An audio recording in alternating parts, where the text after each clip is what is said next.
does heat harm us? Who is at risk? And how can you protect yourself? Hello and welcome to Science in 5. I'm Vismita Gupta-Smith. We are talking to Dr.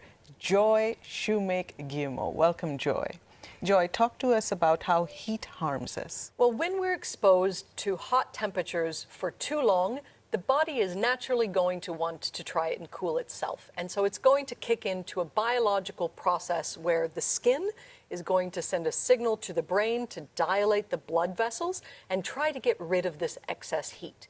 And if that doesn't work, then the body is going to start sweating.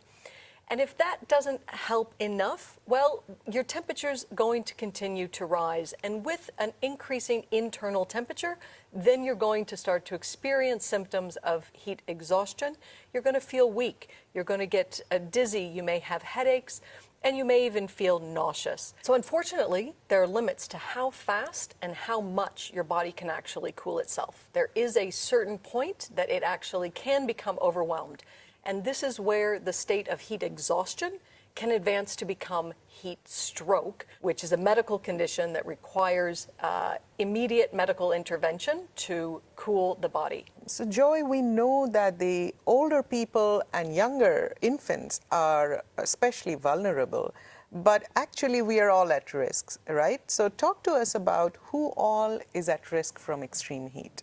Well, that's right. Older people are more vulnerable to heat illness, and that's because the aging body is less capable of getting rid of this excess heat. However, those that are also at risk are outdoor workers, pregnant women, children and infants, people with underlying medical conditions that affect the heart, the lungs, and the kidneys, as well as people who are isolated.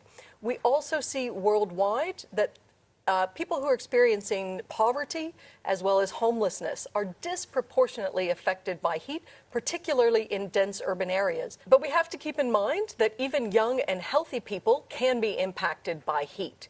If you're exercising outdoors when it is too hot, you can be affected. Workers who are out in the heat for long periods of time can be affected. And this is because the working muscles are creating additional heat in the body, and the body has to work twice as hard to get rid of this additional heat. We also see a hotspot for cases of heat illness happen to be at festivals and outdoor gatherings like music concerts, where people have underestimated how long they're going to be out in the heat, and they're unprepared, and they do fall sick from these conditions. Worldwide, we know that people underestimate their own vulnerability to heat. The reality is we are all at risk of heat illness if we are exposed for too long to too hot conditions. So, Joy, talk to us about how we can protect ourselves from extreme heat. Well, we need to know the signs and symptoms of heat exhaustion and heat stroke and really take these seriously. And it's important during the heat season, when it's hot outdoors, that everybody thinks about their personal heat plan for the day. How am I going to stay hydrated? When do I need to stop and take a rest or go find some shade? Do I need to wet my skin to keep it cool? What do I need to do to keep myself cool and healthy during a hot day? It's also important to remember you can actually get sick from heat indoors as well as at night, because it's quite often that indoor temperatures can be hotter than outdoors. So the safest space is actually going to be in the shade outdoors.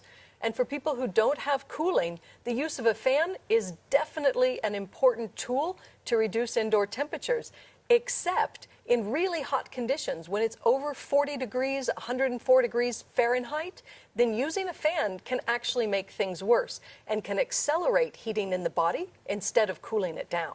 It's also really important to check on others. Make a phone call to people who are vulnerable and make sure they have what they need. Make sure that children are hydrated and taking rest when they're playing outdoors. Make sure that infants in baby strollers are actually covered with a wet cloth so that the temperatures aren't becoming too hot and overexposing them. The good news in all of this is that heat-related illness and death is preventable. If people are aware of the signs, they know that they're vulnerable, and they know the good behaviors and actions that they can take to keep themselves safe and healthy when it's hot outdoors.